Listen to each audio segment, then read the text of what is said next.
Hi, I'm Steve Rosen, station manager of WVLG Radio and VNN Television.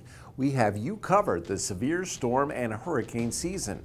As always, for up-to-the-minute information, including 24/7 coverage during a severe weather situation, listen to WVLG on AM 640, FM 102.7, or FM 104.5. Or you can stream your Villages soundtrack on the Villages app or the Villages Daily Sun app. This year, we have meteorologist Ashley Baylor joining us as your Villages meteorologist, focused on what's happening right here in Florida's friendliest hometown. And with Ashley on board, we're pleased to present two 2026 hurricane season specials.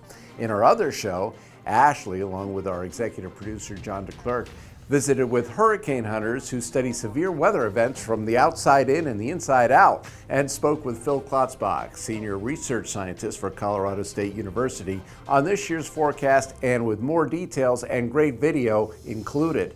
Keep watching VNN to catch that show. This show will focus on your safety and local emergency response. You'll see both of these shows throughout the hurricane season. And of course, Ashley, Christopher James, and I will be broadcasting 24/7 on WVLG throughout any hurricane activity threatening or affecting the Villages and immediate surrounding areas.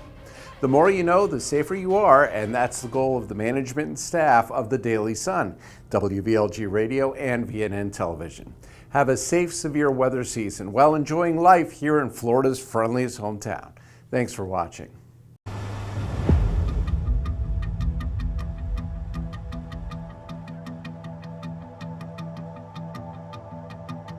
Welcome to part two of Into the Eye of the Storm, the 2026 Atlantic hurricane season. I'm meteorologist Ashley Baylor. From prediction to preparedness, we want you to stay safe before an impending storm.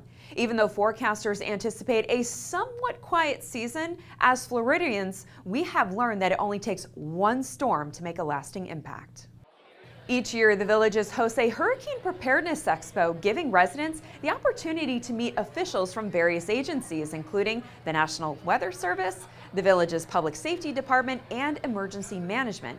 Austin Beagley, a response coordinator with the Florida Division of Emergency Management, discussed the agency's role in responding when Mother Nature strikes. We reach out, collaborate with all of the counties who then reach out and they work with their municipalities. The Villages is growing so quickly with so many different people coming in from all geographical locations from the United States or even international. It's so important to reach out through social media, events like this today, where we can get out in front of the community and get out in front of the public. The state is always here to support all the citizens, the residents as well, and all the counties in whatever needs that they may need, whether it's a hurricane, forest fire, or whatever. We're always ready and we're prepared. In his experience, Beagley says complacency can turn to catastrophe if residents don't prepare properly. People can have short memories sometimes of the storms that we had, like in 2004, we had 4 of them. It's so important for expos like this here at the Hurricane Expo here in the Villages to remind people that we may have had a lax in one year where we didn't have a significant storm hit Florida, but it still just takes one. And Florida has many different hazards as well, and it's not always about hurricanes. It's always having a prepared kit, because if you're prepared, then you're going to be halfway there. We are a giant landmass sticking out in the middle of oceans, the Gulf and also the Atlantic. So really, you're vulnerable from multiple sides, including all the way up into the Panhandle. So you're always, everybody, no matter where you live, whether it's a flooding event, more of a wind event, or a coastal event, staying prepared is the most important part. A frequently overlooked part of preparedness is registering for alerts with local emergency agencies. We would always make sure that all the local residents have signed up for their local flash reports, which means every county has a different way of putting out messages. Find out which way what that system might be, and sign up for it. Don't turn off your alerts on your phones. Make sure they're on so then they can contact if there is an emergency, or the National Weather Service, whoever sends an emergency alert out, that they get it so it's for their area. And I know we don't want to ever get woken up at 2 a.m. in the morning for anything, but if it's something severe enough, they never abuse that system. Staying informed is definitely half the battle. To sign up for alerts in your area, go to the website right on your screen.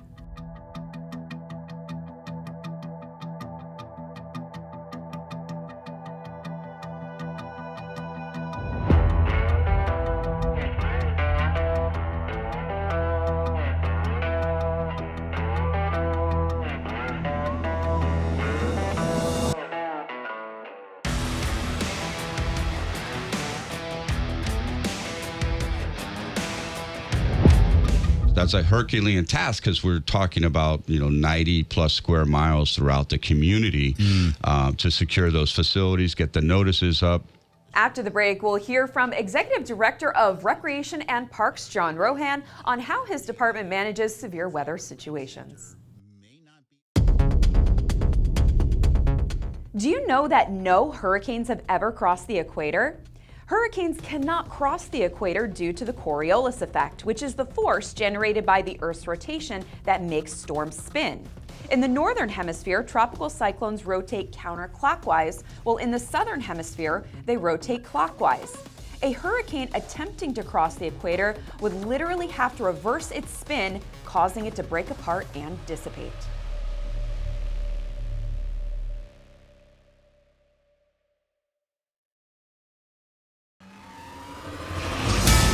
Your WVLG and VNN weather team wants you to stay ahead of the storm this hurricane season. Here's Mark Economo with what you need to know to stay safe after a storm hits. Stay alert for possible flooding and don't drive through flooded roads or tunnels. Check your home for possible damage and document it. Watch for any downed power lines. If you lose power, don't use portable generators indoors. If you evacuate, only return after officials say it's safe to do so. Be sure to grab a copy of our complete hurricane guide at any WVLG event or stop by our station in Lake Sumter Landing. Don't forget, we'll have the most up-to-date information during hurricane season right here on VNN.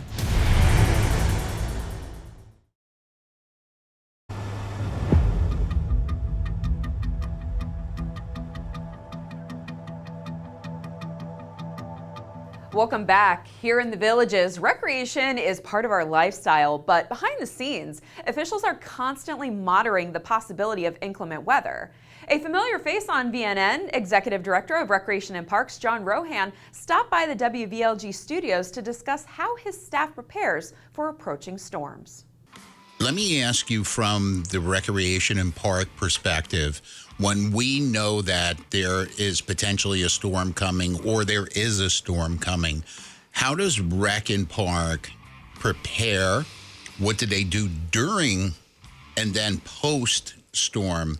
What can people expect? It's a very comprehensive process. Let me start off like that. But it comes together extremely efficiently because we work with multiple agencies and departments. So, we don't get our direction off the internet or a news channel. We get it from our emergency management agencies, which are part of the county. So let's just say now we know there's a storm coming that's going to be impact to the public health and safety of our community and our residents and the property. Then we usually need about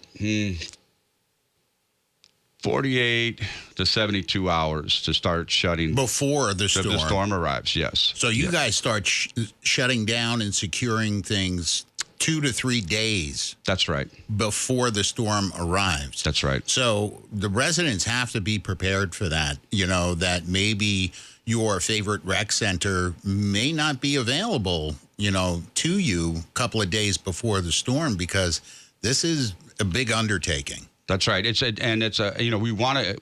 We want to do it while the weather is good. You don't want your employees out there and your community watch guys out there when it's howling 40 to 50 miles an hour and blinding rain and lightning and stuff. So I think that's where people were like, well, why are you shutting it down? It's a nice, beautiful, sunny day. Well, out on the Gulf or the Atlantic, there's a storm getting ready to come in. And so we want to provide, efficient time to get out there and secure the pool furniture, the garbage cans, take down the windscreens if we need to. And that's a Herculean task because we're talking about, 90 plus square miles throughout the community to secure those facilities, get the notices up. And then we start putting all this information immediately on our website, so people can follow along with what's closing and where things are closing. So once we get them shut down, we usually lock them up or put notices there, and they're prominently displayed, and that information will be then put on our communication platforms. And then after the storm, again, another Herculean task to get them open, but you have to make sure that they're safe to open. That's right. Once we get the storm passes, we inspect the facilities. We get with property management, if necessary, public safety to do an assessment of the property. And then once we have the clear from those agencies and departments, that we can resume putting the furniture back out there and getting things cleaned up, because there's always going to be debris to some degree on there.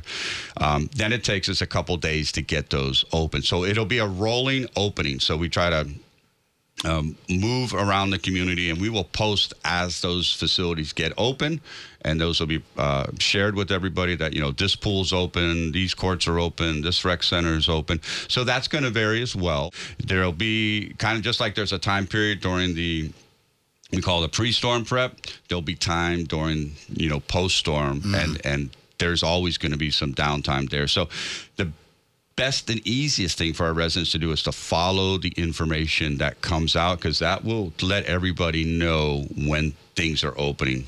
Yeah. Offices, rec centers, golf courses. We have a tremendous communication team, and we have a system. We just keep funneling that, and it's almost like a teletyper. They're just pop, they're popping that information out to the public. If you take anything away, there will be closures. They will vary in the length of time, right? We ask that you stay off the properties till we get the all clear to put that, and then follow those updates on those local communication platforms where we share all that information. Now would be the time for you to familiarize yourself with the website districtgov.org. That's districtgov.org. Bookmark it. Save it in your favorites, because before the storm and definitely after, these guys are always updating the website. I've seen it. We lived through Milton, and we saw it, and you guys were fantastic. Thank you. With putting the information up. The Recreation and Parks Department has a thorough plan for when a storm hits, but you should have a plan as well. Here's where you can start building your hurricane plan. While storm surge is not a threat to the villages, high winds and heavy rain could be. If your home is not able to handle strong winds, or you live in a flood zone, you may opt to evacuate. It's important to map your plan of where you will go, whether it's to a shelter or a friend's house. Communicate your plans with family or friends so they will know how to connect with you. Also, we are big pet lovers in the villages, so make sure you have a plan for them as well. Are you taking them with you, leaving them with a neighbor, or boarding at a sturdy facility? If you decide to shelter in place, build a basic emergency kit with water and non-perishable food. You should plan on being self-sufficient for at least 3 days. Be sure to stock up on medications and first aid supplies. Personal items like hand sanitizer and cleaning wipes will be useful if there is no access to running water. Stay informed by monitoring trusted weather sources for updates and alerts. It would also help to purchase a no-weather radio to make sure you hear alerts that will affect you. Remember, the power may be out for some time, so flashlights are also essential. Be sure any important documents are stored safely in a watertight container. Additionally, make sure you document the condition of your home by taking photos inside and outside before and after a storm. For more tips on hurricane supplies, go to one of the following websites.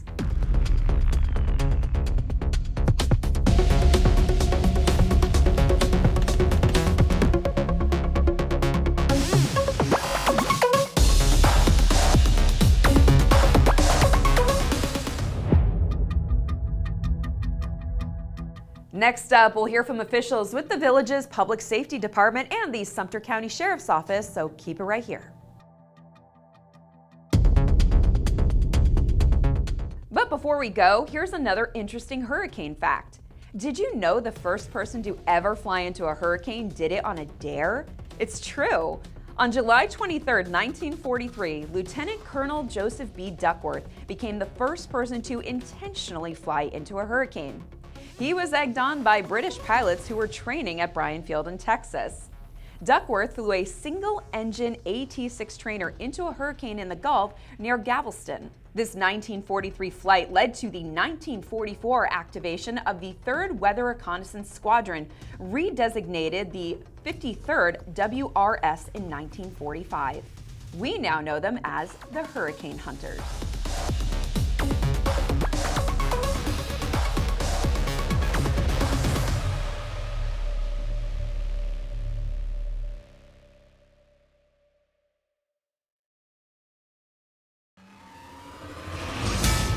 I'm meteorologist Ashley Baylor. We are now into hurricane season, and for the first time ever, the National Weather Service will issue inland hurricane watches and warnings, so it's important to understand the difference.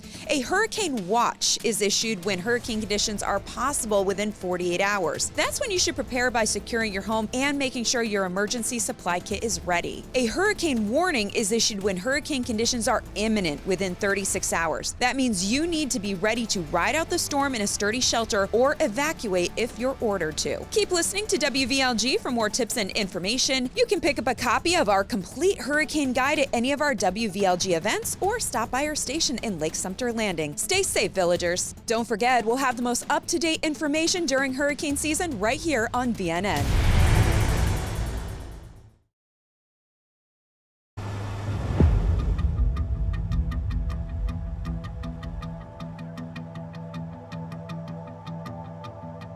When a hurricane approaches, there is an entire network of first responders working around the clock to protect our communities. One of those organizations is the village's Public Safety Department. Public Information Officer Kimball Billingsley stresses the importance of staying alert during dangerous weather conditions. Definitely don't underestimate a storm. Make sure that you have medications, food, emergency supplies. Have a plan with your family, an emergency preparedness plan. Secure your home, your valuables, your belongings. There's always local shelters available to take place in shelters. If you can arrange to stay with your friends and family outside of the impact zone, we encourage that as well. But just make a plan, have the resources in place, and make sure that you have the things that you need to sustain yourself and your families. We're going to be extremely busy before, during, and after. You'll see a high visibility and high presence of public safety. Please allow us time to get out to assess the damages done. We're going to be clearing roadways. We're going to be diverting traffic and responding to a myriad of emergencies. So you will see a presence before, during, and after. Our local sheriff's departments play a major role in severe weather response. Sheriff Pat Breeden recently visited the WVLG studios where he shared how law enforcement prepares for storms and how recovery efforts continue long after the skies clear. Sheriff, welcome to the show. Welcome back. Good morning. Thank you for having me. We know that when a storm is on the way is when the panic buying starts. What should people be doing like right now to prepare for hurricane season?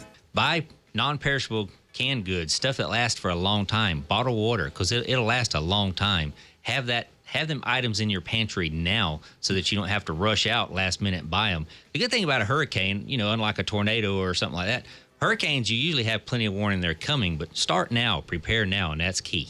Yeah, definitely to have, and batteries and a workable flashlight. And don't forget your pets too. Yeah, extra Your pet pets food. And medications you need. Medications is key. And a lot of people don't realize this, but you buy non-perishable canned goods, make sure you have a non-electric can opener so you can do it manually instead of an electric can opener. In case you lose power, you have a way to open your cans. Right. It's the small things that make a difference. During the storm, my question is, do you still call 911 or do you what do you recommend during the storm if you have like an emergency? You still call 911. Okay. We're going to respond, long as weather permitting and we can get our vehicles on the road, we're still going to respond. If not, we're going to get to you just as quick as we can. Absolutely call 911.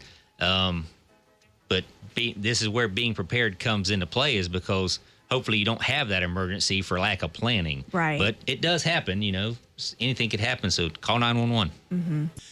Sumter County is very, very big on warning people about scams. Yes. Now, how can you tell if scams are happening? The best way to tell is if you've got somebody, say you got some debris cleanup or you want anything like that, or you need somebody, you can check them through either Seniors versus Crime. That's a great tool. And that's a program that's hosted by the Attorney General's office. Or you can contact the Sheriff's office, and we have a fraud division, and I have people in my agency that specialize in recognizing scams. And we will tell you, hey, that's probably a scam, don't use it. We also have our Sheriff's Office app, and on that app is what we call Sumter Scam Sting. So if you believe it's a scam, my scam detectives take a look at that app every day. So you can report it on our app that's on either your Android or iPhone, and we can give you some great information off of that app. And that also app is a great tool for you to use during the storm or when the storm is approaching or after the storm, because we keep pushing out information on it. Now, as far as going out after the storm, I mean, people want to, you get a storm come through. I saw it with Milton. People get curious and they want to go out and they want to see and they want to do the, what's your recommendations? I recommend, I know everybody after a storm, they're ready to get out of their house. They've been cooped up in the house and they just want to go see what's happened.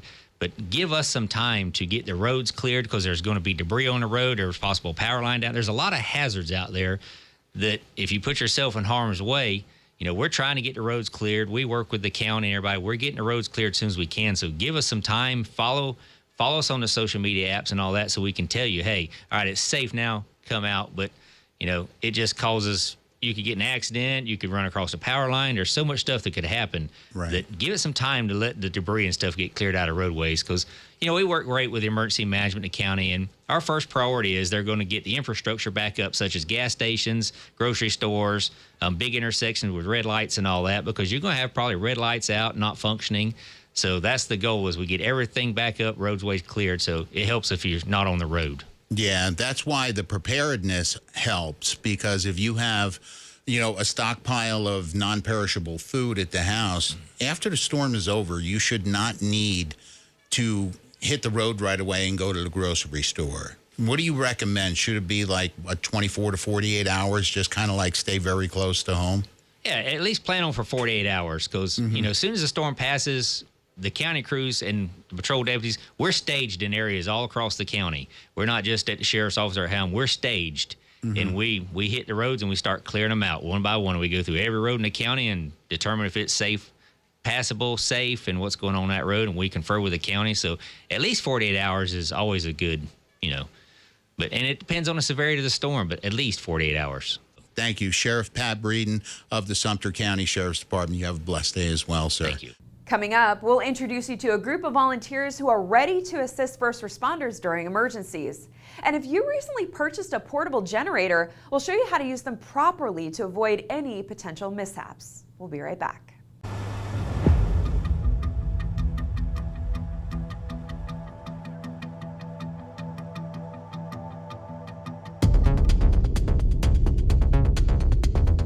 Before we head to break, here's one more interesting hurricane fact. In 2015, Hurricane Patricia had the strongest winds ever recorded in a hurricane, reaching 215 miles per hour. But in terms of pressure, it was only the second most intense hurricane on record. Typhoon Tip in 1979 still holds the record for lowest pressure at 870 millibars, making it the most intense storm ever measured.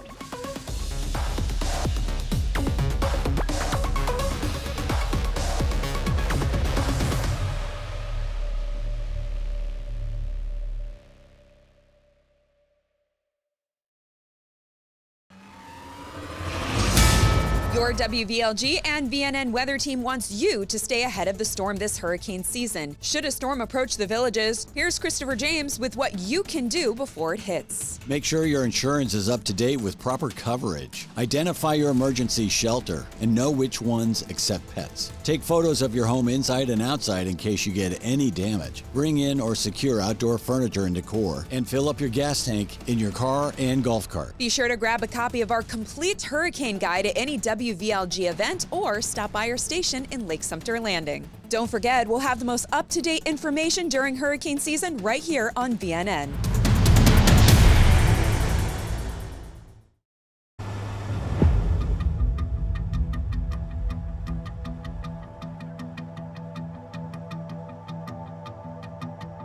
The Community Emergency Response Team of the Villages, better known as CERT, trains citizens to provide initial assistance during medical emergencies and disasters.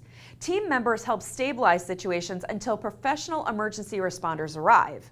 During major weather events, CERT volunteers also step into specialized roles to help the community stay informed, prepared, and safe. CERT is a force multiplier for the village's public safety department. We exist primarily to support the VPSD in a post-disaster situation, hurricane, tornado, etc. Our people are all trained in first aid, CPR, and we have 4 taskings from the VPSD that we would implement after a disaster.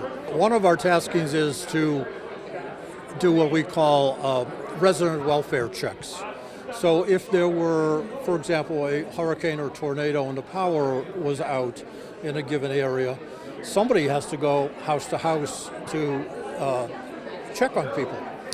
And the responsibility, in theory, is that of the public safety department, but they're obviously in a situation like that, they're overwhelmed with other tasks. So we provide that kind of service to be able to go house to house and check on people's welfare. Another similar program we have is a partnership with Community Watch. One of their responsibilities is, after a storm, is to do a damage assessment of the villages as a whole. But they also have duties that they need to get back to. So we now have a partnership with Community Watch where we do, it's called the First In Team.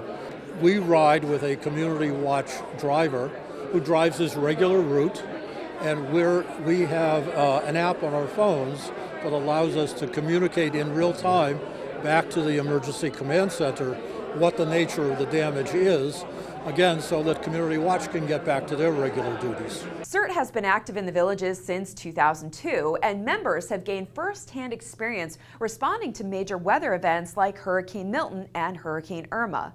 Those experiences have helped the team learn, adapt, and strengthen their ability to serve and support their neighbors when it matters most. Well, what we learned is we needed to be prepared because you never know where that track is going to go. I'm no meteorologist, but you never know where the track is going to go or whether it will strengthen or weaken as it goes.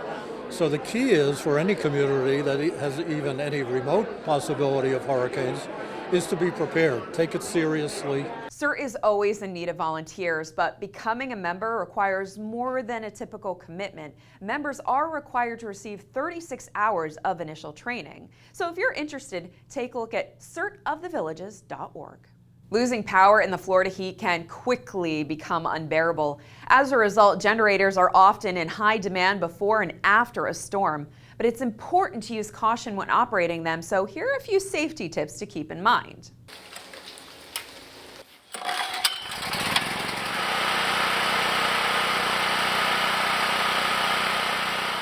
Generators can produce carbon monoxide, an odorless, colorless gas that can be fatal. Consider installing carbon monoxide detectors in your home if you don't already have them. Gas or propane fueled generators should never be used indoors or an enclosed area. Be sure the unit is at least 20 feet from your home with the exhaust facing away from doors and windows. To prevent electrical hazards, use heavy-duty outdoor rated extension cords. Never plug a generator directly into a wall outlet. This is called backfeeding and can be dangerous for utility workers repairing power lines. You'll need enough fuel for at least 3 days of usage. Be sure to store fuel in approved containers in well-ventilated areas. Generators can be lifesavers during power outages, but they must be used correctly to keep everyone safe. For more generator safety tips, go on one of the websites listed on your screen.